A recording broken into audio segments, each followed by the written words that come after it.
for the podcast, and then I like totally left my list at work. But I'm sure I always had a good wrestling insider term name for a podcast. What's that? Enhancement talent. Oh, I like that. That's not bad. That's good. I'm gonna write that down here. And it's apropos since they're starting to bring that back now. Sure. Mm-hmm. Well, do you guys mind if I tweet out the YouTube link to this and we can get a couple people watching us? Yeah, I don't care. Yeah, sure. I will tweet it out and just say, hey, feel free to jump in and watch our new show and give us some tips and some hints of what you'd like to talk about. Okay, I'm gonna. So will there be like a chat feed, or will that just be through Twitter?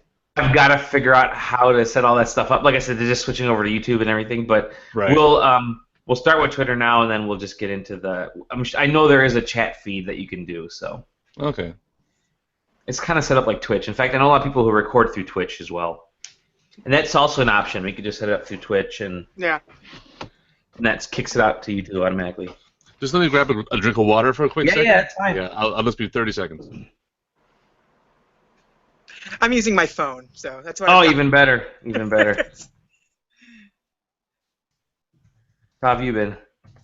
Oh, I've been doing good. Just finally got home from work. Oh, yeah. Just traffic was terrible on the way home. Oh, I hear you, man. But I don't have to go back in tonight, so that's a win. I could talk somebody else into it, so.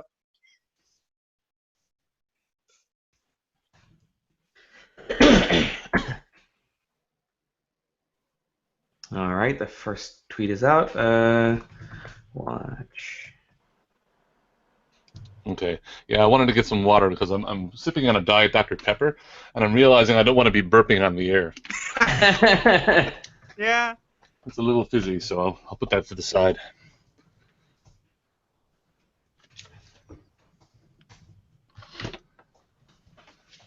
Us your thoughts. All right. And I'm gonna watch that viewer number and see how that goes. Hopefully, like someone joins in. If not, no big deal. Anyways, I'll count us in right now, and we'll get started. So, 3, 2, 1. Welcome, friends, family. I don't know. I don't even know where to begin with this. This is my first time recording this specific podcast to the first episode of our brand new wrestling focused sports entertainment focused podcast. Sports entertainment. We're talking about WWE only. Yeah, exactly. For www.sidequesting.com. We're gonna have a lot of fun. We're trying to figure out what to do with this podcast. We're really excited, and we want to make sure that that we're having fun and you guys are having fun.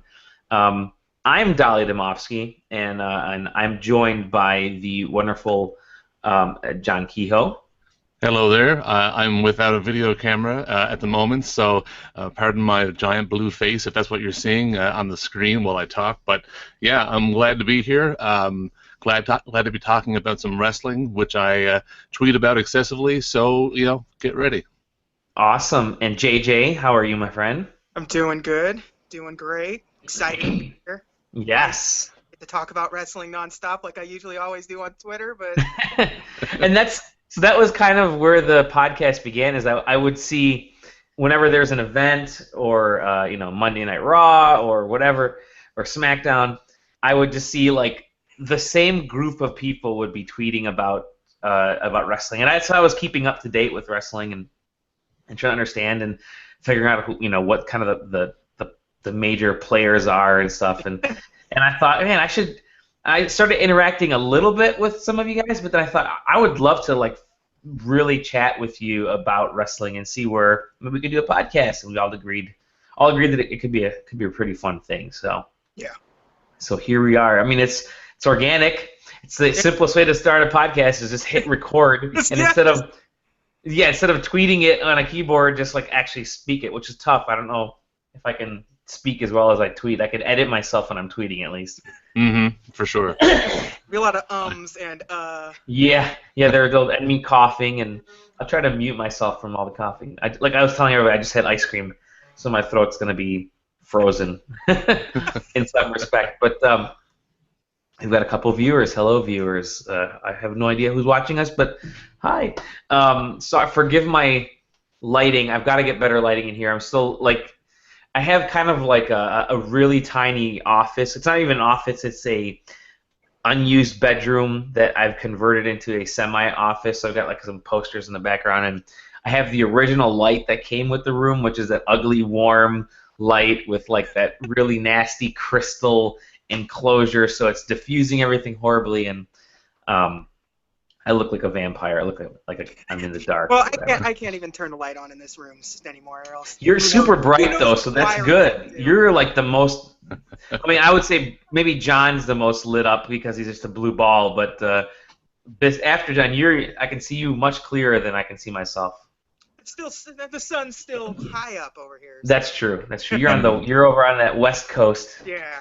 Very nice. Very It's nice. not even gonna air here for another 2 hours. Well, we have a lot of cool stuff, just planned. I guess we had a lot of cool ideas that we had chatted about, and Yeah. and I'd love to just try to kind of go organically. But really, one of the first things I wanted to do was just kind of lay out like the status of wrestling in the WWE, because a lot of things have happened over the last few weeks here. Oh, yeah. With GMs, the split, the draft, blah, blah, blah, blah. And now we got SummerSlam coming up, and there's drama, and there's all kinds of stuff happening, which is great. It's kind of cool that there's this whole big sphere of wrestling stuff happening, and I'm taking my baby steps back into it. I've been watching it kind of like the corner of my eye and keeping track of what's happening, and I know the majority of the major players, but now with the draft and the Raw SmackDown split, it's kind of new to me on who went where and all that stuff. It's a lot to take in, especially when it's spread across an entire week worth of content. Sure. And now with the WWE Network, it's awesome. I mean, you get everything in there. Although SmackDown and Raw aren't on WWE Network, are they? Yeah, no, because their licensing agreements with USA. So it's like, I forget, it's like a month. Yeah, Is it- it's a month. It's a month delay on the It's repeat. a 90-minute version on Hulu the next day. Oh, okay. So they actually Alright. they actually edit it and cut it in half to make it And I know there's like a more watchable show Okay, in some sure. cases at 90 minutes. Mhm. I know that they'll spit out like segments on WWE's website, and that's kind of how I caught up. I didn't get a chance to watch last night. I was actually working late, but I caught a bunch of the segments Yeah. just through the WWE website and Yeah, watched watched the dude run on. Was it the guy that ran onto the?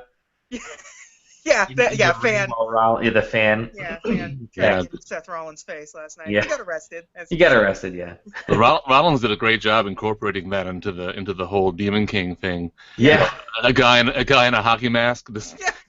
Is this him? Is this really him? It worked out pretty good. I mean, that is one of the really cool things about modern wrestling is how these guys aren't just amazing athletes, because they're in phenomenal condition. They're able to do all these this level of fighting that no one was able to do, or very few were able to do in the past. But at the same time, their personalities and the way that they're educated on, it's almost like improv. They need to know how to react quickly to everything. And the best ones throughout history have been best at sort of being able to improvise when needed to, like learning how to take advantage of a microphone situation has always been very important. Oh yeah. Yeah. Oh yeah. I mean, that ability to listen to a crowd and know how they're going to react to what you're gonna say, and then be able to think a few moves ahead when possible. I mean, the improv aspect of wrestling these days may be a little less important as it was once upon a time. Yeah. But I mean, the guys who have those kinds of skills are the guys who get ahead.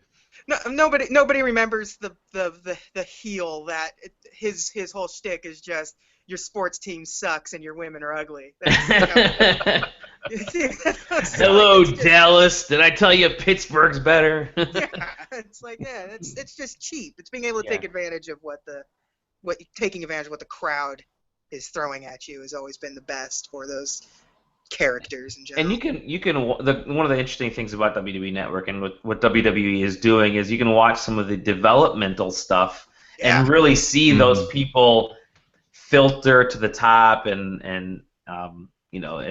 the cream of the crop, I guess you could say in a weird, but it really is cool to see that level and see those people separate and how important those microphone skills, I guess we'll call microphone skills now, how important those skills are in wrestling, because it's sports and entertainment. It's the description is very apt. It is right on with what it is, but I think it's the entertainment aspect, being able to speak and enunciate and react is so valuable. Yeah, they might lean a little too heavy into it every once in a while, but it's always been a very critical part of the show. Sure. Well, Vince McMahon himself, his philosophy is that if you can't talk, you're not going to make money. Yeah. I was just listening to Sabu on Colt Cabana's podcast while I was at work today, and Sabu said that Vince told him that I can make a lot of money with you, but you got to learn how to talk. And Sabu was, I can't talk. I don't know how to talk. I don't want to talk. And so Sabu didn't really stick around very long. No. No, I mean, my favorite performer of all time is Roddy Piper, and he was absolutely a master of being a talker. Tremendous. He could make anyone seem important just by talking at them. So it's very critical to sort of. I mean, think of how he put over Hulk Hogan. I mean, Hulk Hogan, not much of a wrestler, but he was an exciting talker, but. Brother. Yeah, but Roddy Piper being, a piece of garbage to Hulk Hogan really made you want to watch Hulk Hogan beat him up because he's so good at making you hate him. Yeah, it was excellent. I mean, and that's the other great thing about WWE Network is watching a lot of that classic stuff, which is just so good. There's some amazing things from my childhood that I'd love just logging onto and watching. And I mean, they obviously don't have everything. There's still some pretty amazing black and white wrestling from like the 50s and 60s and stuff that's on YouTube. But it's like since TV's existed, wrestling's been on it in some form or another. Like that's a legitimate fact. Like, it totally is. Yeah, and it's one of those forms of entertainment that people kind of because the popularity goes up and down, and people take it for granted, quite often. I mean, it's been around forever. Mm-hmm. Every weekend there's been wrestling since it started. I think I was thinking about it recently, and I think in terms of Monday Night Raws, I could probably count on digits how many I've missed throughout. Oh wow, the years. Okay. Yeah, I've always watched it since I was a child, and it's just always been part of my. You're making Monday me feel old because I was like in my late teens when it started. Well, what was it? 93, I think, when Raw started. I think it was somewhere around there. Yeah. Well, what's your? Well, I mean, just to throw out a small topic, what's your earliest wrestling memory? Oh, jeez. JJ, what's yours? I'll start with you guys. Just the earliest of the Undertaker stuff. I remember Undertaker's Survivor Series debut. I think. I'll show my age a little bit here. My earliest memory was I was watching Superstars of Wrestling on Saturday morning. Oh, I remember that on CBS, and I remember watching it, flipping it on, and watching King Kong Bundy attacking Hulk Hogan in the build-up to WrestleMania 2. Oh, jeez, man! And that is how far I go back. And granted, I probably didn't really watch it heavy until WrestleMania 3, but I do remember watching Bundy, squashing Hogan in the corner with the avalanche and that kind of stuff, and going, "Oh my God, what is this thing?" I think I started. To put that in perspective, my dad remembers taking me to watch WrestleMania 2 on closed circuit TV, and I was probably not even one yet. That's right. It was closed circuit TV that you had to watch a lot of that stuff free before. pay-per-view, closed Yeah. circuit TV. My Um, uncle worked for a cable company, so oh, that worked out great. That so worked it out. worked out great. Yeah. And they do have like a pretty awesome retrospective on the history of the WWE on the WWE Network app, and that was like one of the first things I watched. I think it was on Netflix as well. But my oldest memory of wrestling, I guess it's interesting because I kind of always. It was around WrestleMania 2, WrestleMania 3, and I'd known about Hulk Hogan at the time. He was huge, he was popular.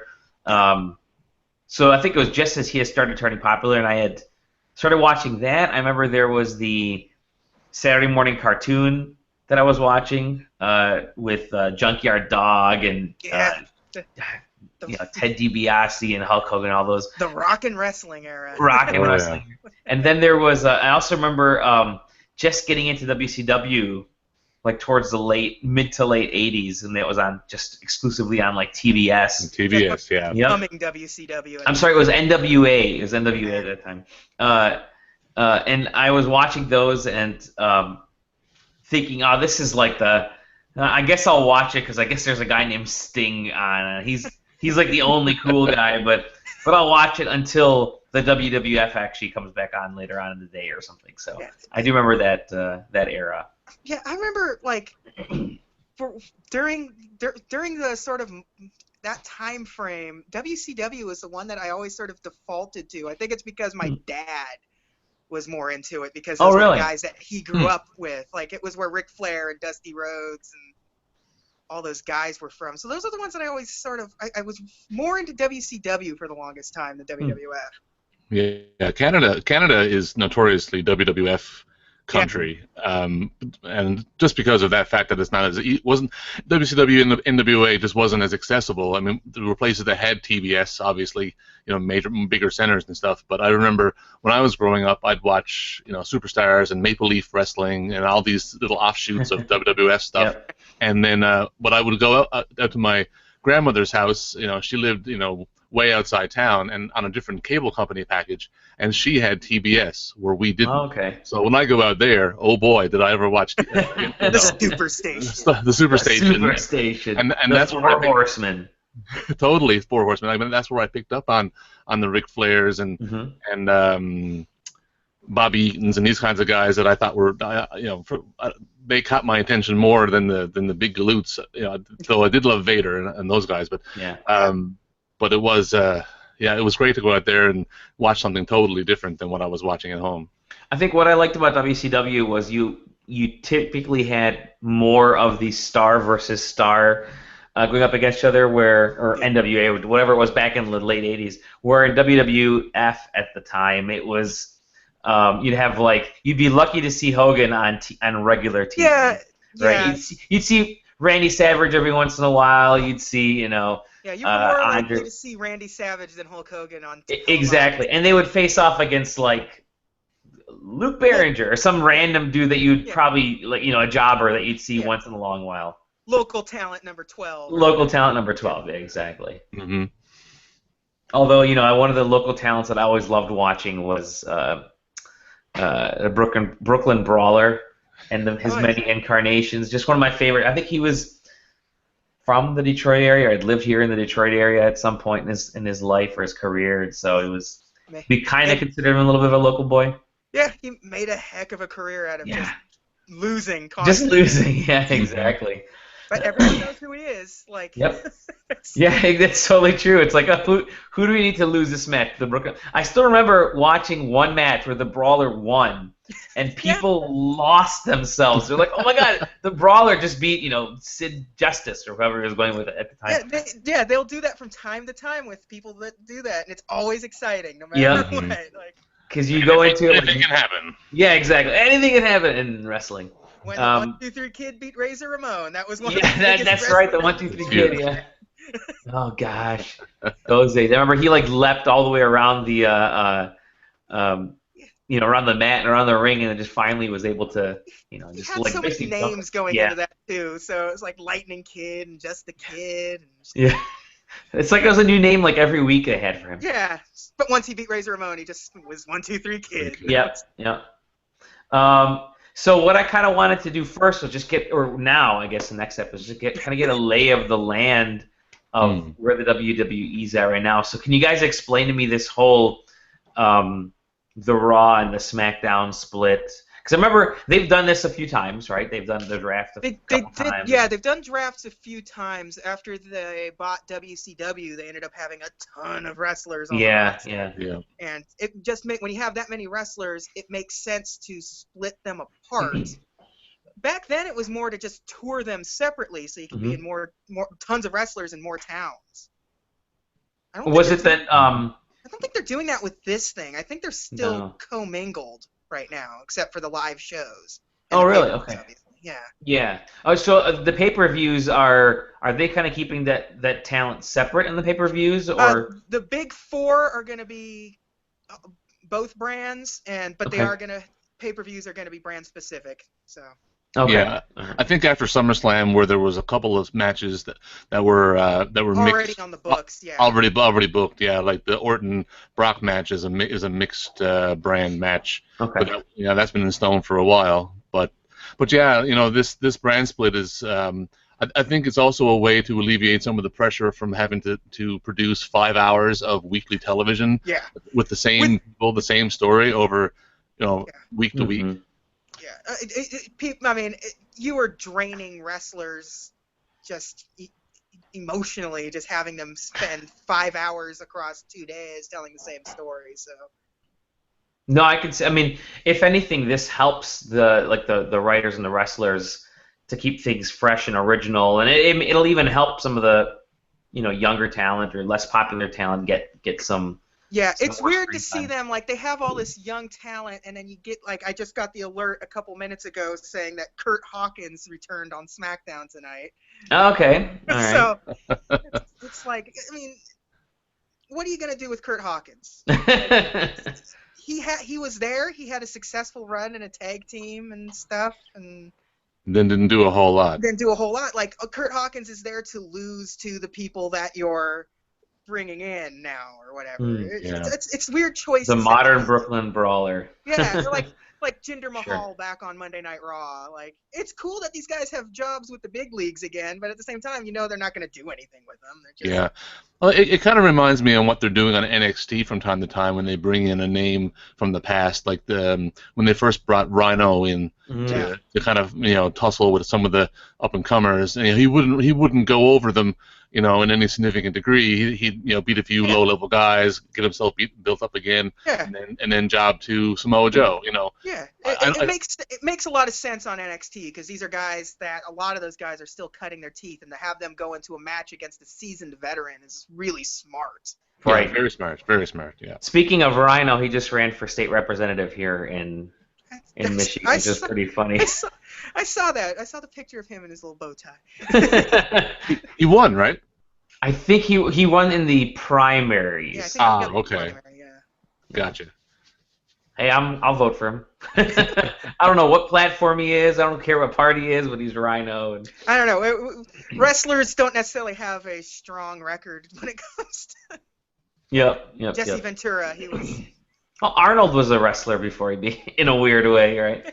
In wrestling, he was in wrestling. That's true. Yeah. He's in the Hall of Fame. Donald Trump was in wrestling, so maybe you're right. Maybe it's not a good record right now. So the big brand. So there's two GMs, right? That's it's the McMahon kids. Yeah, is it? They're commissioners. They're commissioners. I don't know what they call them right now. They really just sort of really went all in on this nonsense. Because it would make sense to have the commissioners sort of come in from time to time, but they've been there every week now, along with the GM. So it's I imagine that having both of them is a chance to wean the McMahons off and let them come and go rather than having them on there all the time. But it's weird that they're playing them sort of both sides up as faces. Mm-hmm. Like Daniel Bryan versus Mick Foley is like nobody wants to root against either one of those guys. No, you That's want true. to just hug them both, you know. Yeah. Although I did like Daniel Bryan when he was on Monday Night Raw last week. He was being a little bit of a smartass to Mick Foley, and that was fun. That was. He did the cruiserweight, right? He was doing some of the cruiserweight stuff this week. He's the announcer with. I forget the other dude's Mo- name. I can never- with Morrow.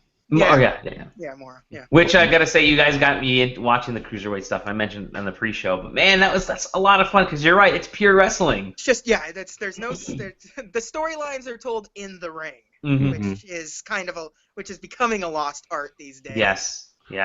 Or to another degree, you know, they're subtly telling a story through character. Yeah. Mhm. You know, like for example, Brian Kendrick is a great character in that show, in that he's the old guy coming back for one last shot because he kind of blew his chance the first time, or first two times, whatever it was, and now he's coming in, you know, hopeful, I'm going to make it, I'm going to do it, and then he fights dirty.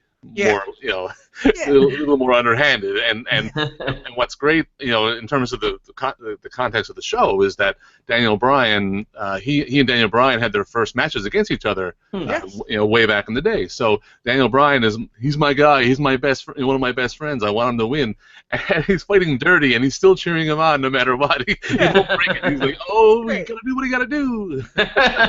And you know, it's fun to. I like the video packages they were doing because a lot of these guys, none of us would know. Mm-hmm. Like No. they're from like countries that you didn't realize had a wrestling scene or whatever. Mhm. You know, like it's. Yeah, I'm aware of 40% of the names tops. Yeah.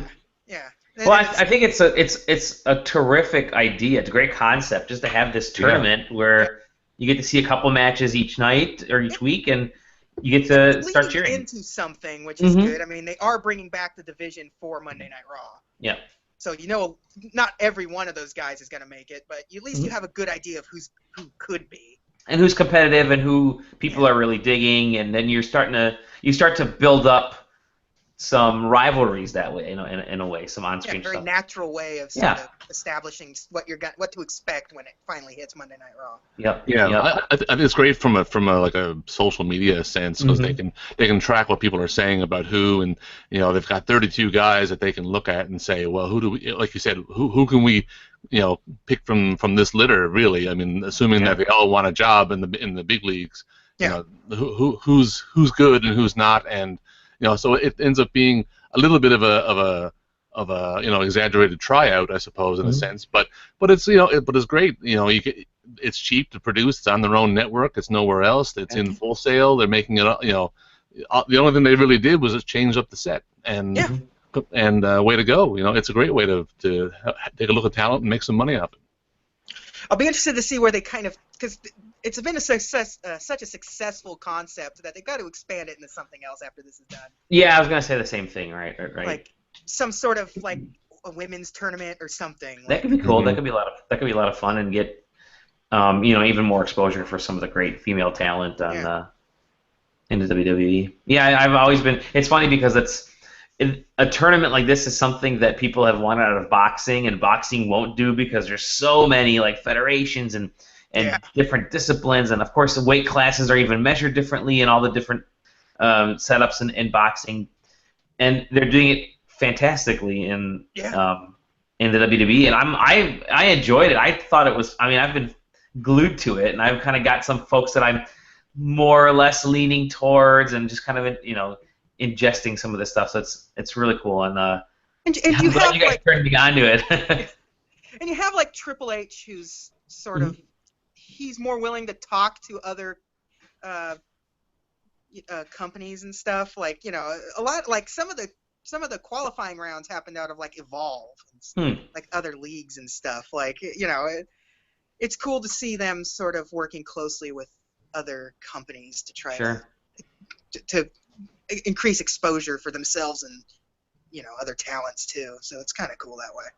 Have you, speaking of Triple H, have you guys read that? It was a fantastic article about the rise of Triple H and how he kind of came when he first came over, and he wanted to be the best, and so he couldn't be the best. He ended up marrying the owner of the of the company just to make it to the top, and he was a face, and all of a sudden he became a heel because he joined the whole institution he was fighting. Have you guys read that article? I haven't seen that one yet. Oh my God, it's so good. Somebody posted this thing. I'll have to get Eric Smith led me to it, and I thought it was one of the most brilliant articles about Triple H's career. Like, after reading this article, I'm like, this is an American story. They should turn this into a movie because it's brilliant. It's been a hell of a ride for that guy in particular. Yeah, definitely. Because the story was he was on his way up to be like the next big thing, but then when Hall and Nash were leaving for WCW, they did the Click curtain call, and somebody had to get punished, and it wasn't going to be Shawn Michaels, so sent him to the back of the line, and he had to fight his way back to the front of the company.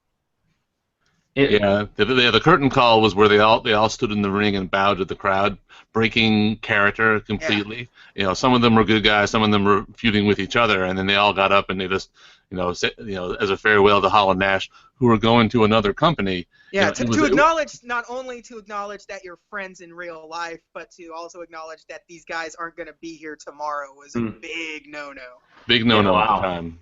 Is it online somewhere? I'm sure it's probably. Oh yeah. WWE themselves show that footage now because. Oh, okay. All right. Now that they own, It became so important. The only footage was like a fan's camera, in the WWE. I think they must have bought it or something off of that fan.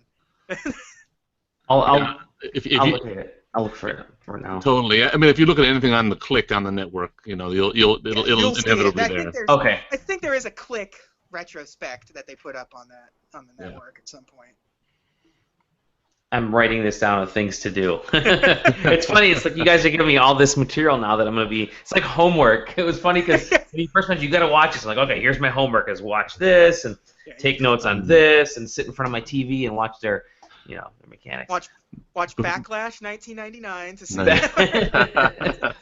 Before we move on, you should Dally, you should definitely check out Max Landis's little short YouTube film, "Wrestling Isn't Wrestling." Oh yeah, that's one it's all about Triple H's career and the ups and the downs, and I think that was it. Maybe that was what it was. Because it was Max Landis. It was like the gender swapped history of Triple H. It was excellent, really, really good. Maybe that's what I was talking about. Yeah, that's awesome because he goes into here's everything that you wanted to know about Triple. Yeah, that's brilliant.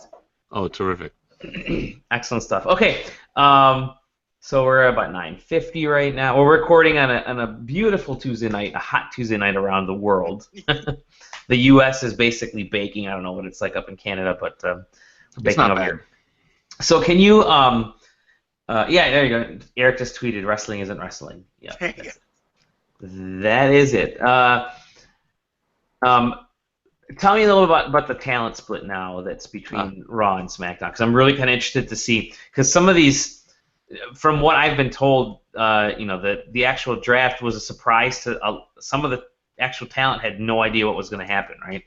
And some of them were angry, or I don't know, I have no idea. Well, that's what you hear. The announcements as we heard them for a lot of those guys were exactly how, were surprises to them as well.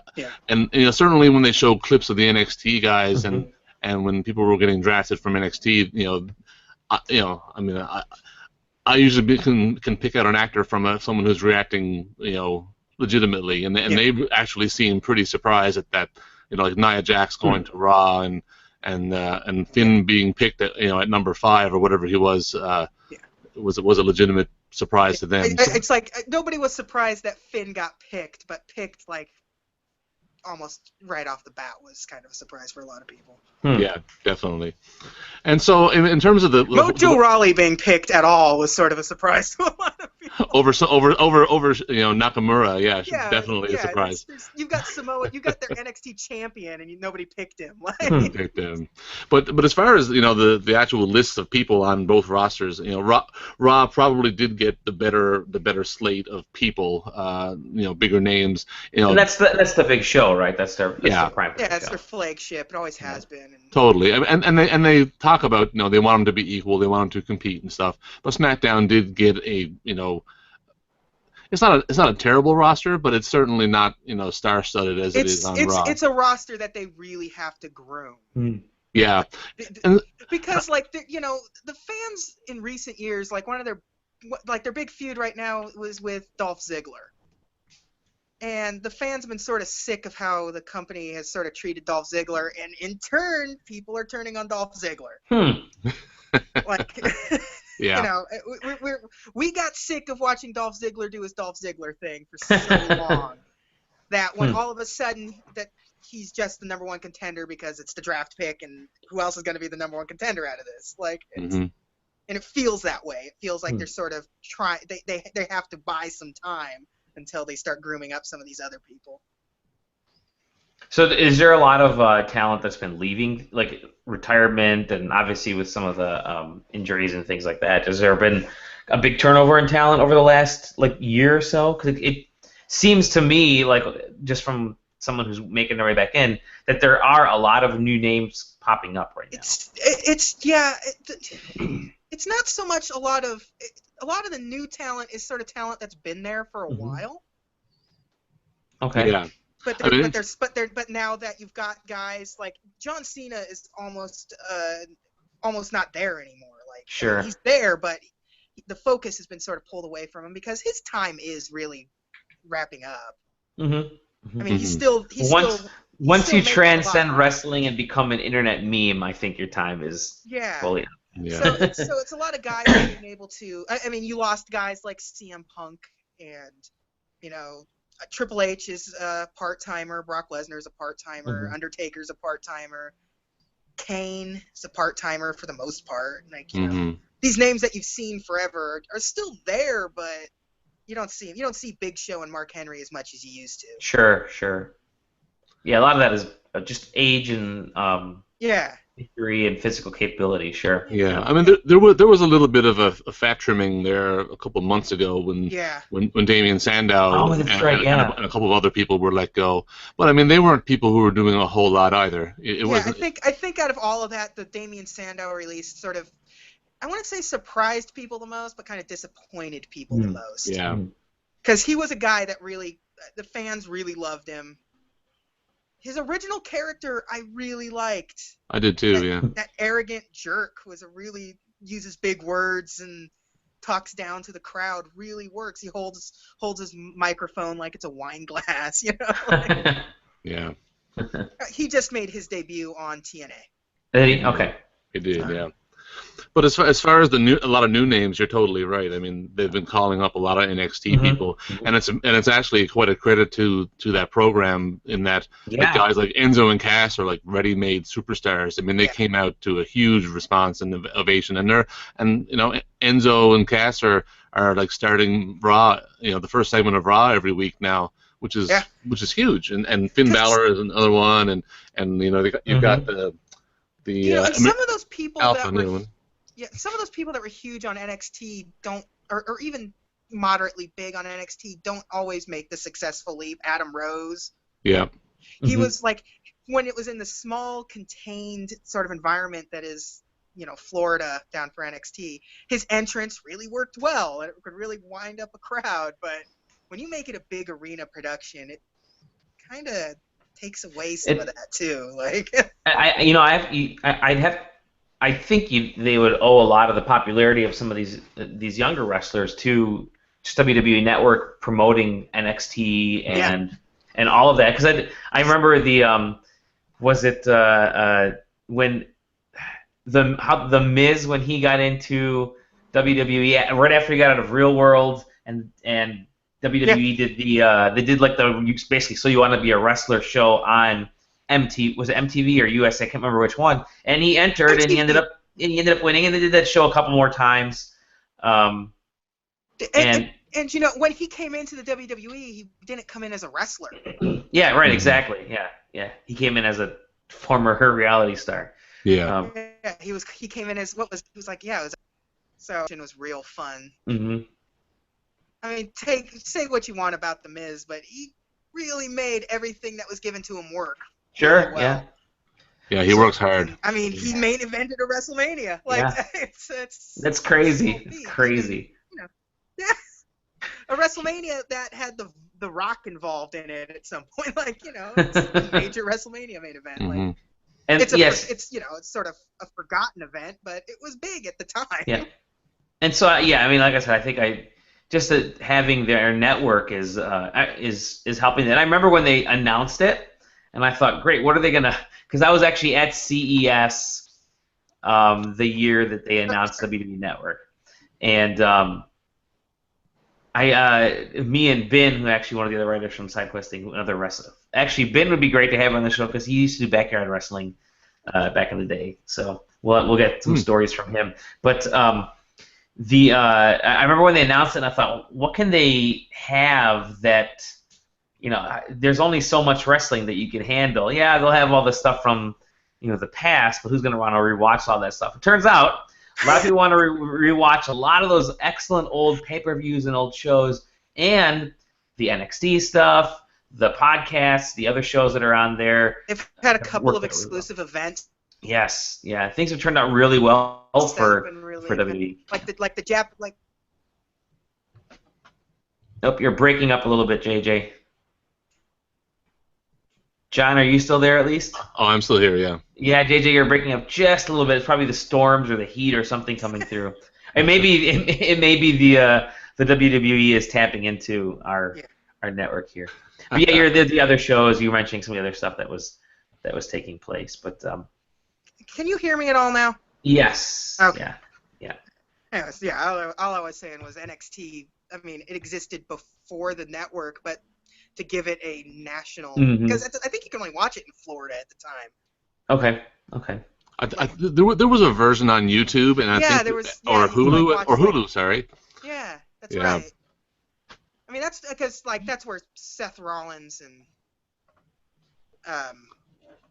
Roman Reigns, and that's why I saw them those guys were, Rusev was champion and stuff Mm-hmm. Yeah, there's a lot of guys that have come through that system. The main roster now, the main guys are that pre-WWE Network NXT crowd. Oh, cool! Wow. So it does show. I mean, it shows that whole system works really well. Yeah. For developing that talent. Yeah. It's kind of amazing to see sort of Triple H. That's his baby. Mm-hmm. And the way he's sort of been able to turn around people's opinions of him based strictly on how he's been treating the business since he's sort of gotten out of it full time and become a boss, essentially. Yeah, because he certainly had a perception while he was the top talent that he was holding guys down or putting himself on top, and there was quite a bit of online negativity toward him, but now he's the second coming, savior of wrestling. I was never more angry at Triple H than when WrestleMania 19 when he beat Booker T.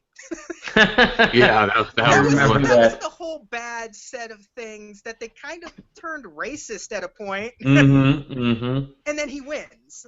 They're setting up for Booker T to become champion at WrestleMania, and then Triple H just beats him. And Triple H beats him. Yeah. It was those kinds of moves that made people really this guy's kind of an ass. He's champion. You could turn on WWE at any given time if you just boot up the network and choose some random date in 2004. Chances are he's going to be world champion. Yeah, it's true. Yep. Pre 2000 is Hogan. Post 2000 is Triple H. Yeah. Yep. Excellent. Well, I think for a first attempt, we've got 45 minutes out of a show.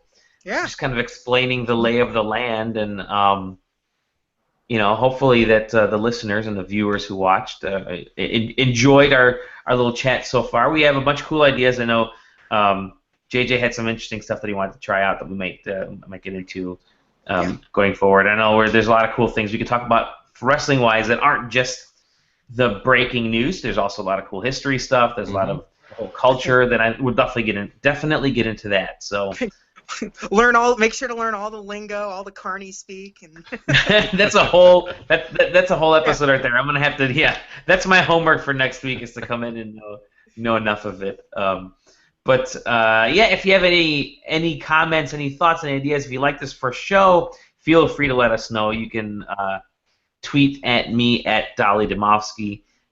John, where can they tweet you? Yeah, I am at John Kehoe on Twitter, JONKEHOE, and yeah, I'll chat with anybody. So please, somebody chat with me, especially about wrestling. So yeah, bring it on. Absolutely about wrestling. Yes, JJ, where can they find you? It's the double J, the _double_J. Cool. And with that being said, we'll get this episode up on iTunes pretty soon here. If it is on iTunes, if you're listening to this through iTunes, please rate and review us and do all that fun stuff that you hear at the end of every podcast that we want you to do as well.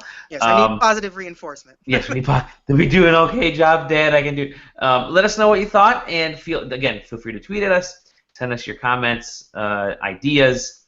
We are just getting the show started and looking forward to having a lot of fun and seeing where it goes. So that's it.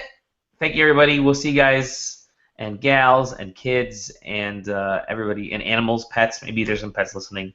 Grandma in the car. My dogs are right next to me, so they're perfect. On the next episode. See ya. Bye. Cheers, guys. See-